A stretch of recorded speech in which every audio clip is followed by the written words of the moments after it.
Hey, my name is Greg Tarzan Davis, and this is how I became the guy for Mission Impossible Final Reckoning. Our lives are the sum of our choices. What was your fighting experience before Dead Reckoning and Final Reckoning? So I grew up with a martial arts background. I was a second-degree black belt, and I also took up boxing early on in my career. That runs my family. My father was a boxer. My brother got into boxing and whatnot. And there's something about the arts of combat that I've always had an interest in. So to be able to do this for the first time in a film, I was like, hell yeah, let's see what all this practice, I can put that to work. What was the most enjoyable part of that training for the film? I was able, because I hadn't done martial arts in a while, so I was able to, shake off, get back to, the roots of what I started. That was like the first sport I did, so it was good to get back into that mindset, stretching, kicks, and everything. And it's a certain type of discipline that you need when you're doing this type of stuff. Although I'm not really getting into a ring, or I'm not getting into a cage or anything like that. You still want to have that type of discipline to be conditioned and make sure that you're doing all your techniques again the proper way. So that was a challenge, breaking bad habits, but I was able to get it done. What's the balance between weightlifting, cardio, and martial arts for prepping for the Final Reckoning? Yeah, for this, I didn't want to do too much weightlifting, and I made that decision, funny enough, in Dead Reckoning when I did the first movie. This was during COVID, and that's when I was lifting weights pretty heavy.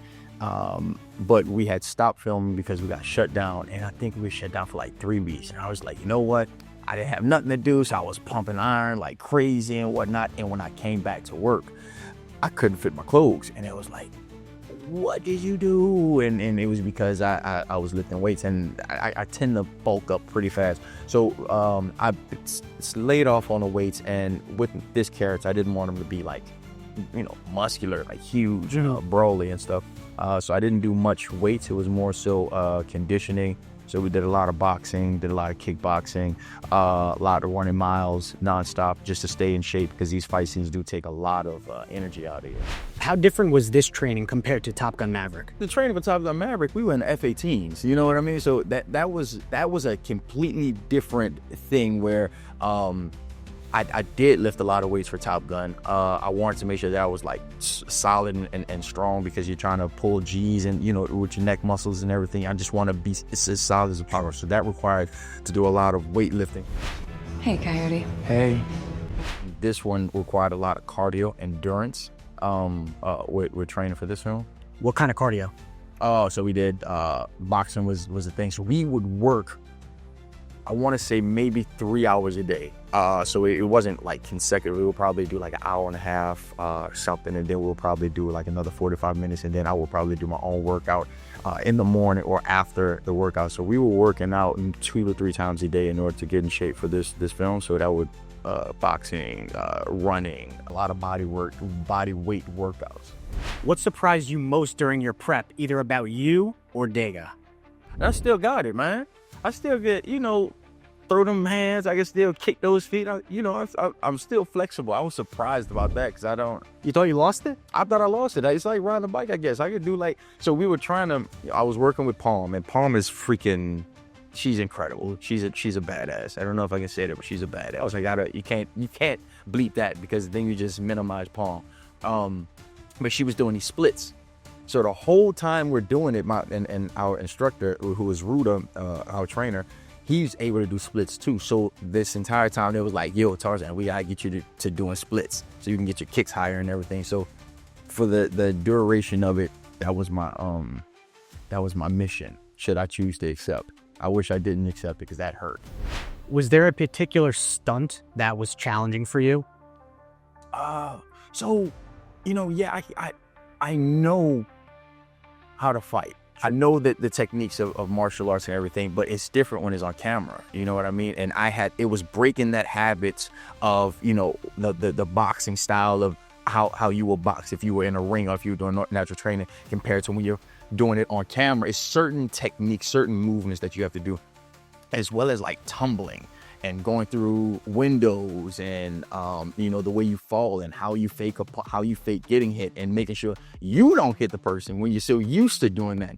So that was that was something that it was like an adjustment, breaking those habits. What are those techniques to make sure either you don't hit someone or they don't hit you? Is it spacing? Is it everybody just knowing their steps? It's all of it.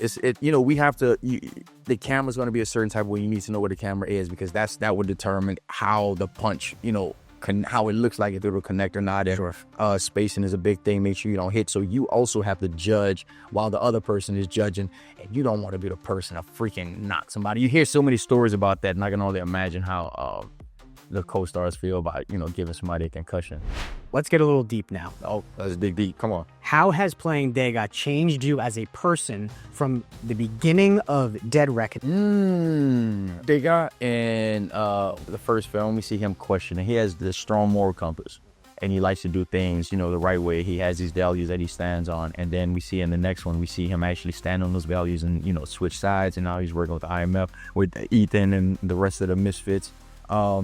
I think as a person, I look at Dega and, I'm building the character. These characters live with you as an actor. I sit there and I'm like, what in my life can I start standing on more and say, let me assert myself and make these proper decisions. So I think as a person on a small scale, I think I'm more like, I don't agree with you. So let me stick to my own values more than I have before. I guess that will be it. I like that. Now that we've gotten a little deep, let's have a little fun. We're going to put 60 seconds on the clock. We're going to see how many of these questions we can get through. All right. The answer is either you or Dega. Okay, you got to pick one. Oh, this is fun. Okay, let's see. You ready? Yeah. Here we go. Who is more loyal to a fault, you or Dega? Dega. Who is... Wait, me. Final answer? Us. Can I say us? Ty? Us. Us. Loyal. Who would survive in a cabin in the Arctic longer, you or Dega? Dega. Who would learn French from Palm quicker? Not me, Dega. Mission Impossible has a lot of deception. Who is a better liar? Silence is the answer. Who is more likely to be starstruck by a Mission Impossible cast member? Me. I'll say that. Okay. Who is more likely to take a long vacation after a near-death experience? Me. And then a bonus one. Which of your Top Gun co-stars would make the best U.S. agent partner to Dega? The best? Oh, man. Who would? I don't know. That's tough. Who would to Dega? Let's just go with Lewis. What do they call you? Bob? No, your call sign. Bob. Literally. Lewis Pullman. There you go. Yeah. And maybe he can channel some of the Sentry powers maybe to help you out a bit, maybe? Exactly. Awesome. Greg, thank you so much. I really appreciate your time. Thank you. You've always been on the right side, brother. I have no regrets.